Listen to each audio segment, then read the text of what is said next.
So once again, we line this up on our circle template and do that line that we talked about in the previous video, where we make this line the same distance away as this one. So I'm making this line, what's a proper word? It's parallel. So parallel wedge there. So you can see that the distance from here to here is about the same. And we'll do that on all of them. So after a while, you will just know how to cut these, but you need to do your first template.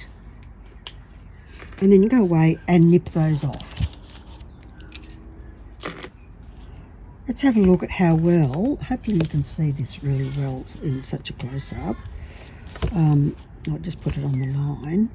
So these are pointing left. So the energy is going to go in this way, in this direction. So if I do another row, it needs to be left as well. Otherwise, the brain will get fatigued at trying to organise the tiles it's seeing. So we can go around like this. So you can see how well that fits.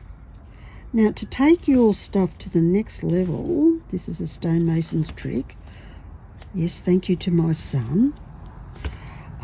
Is when you cut a diagonal like that, this line here,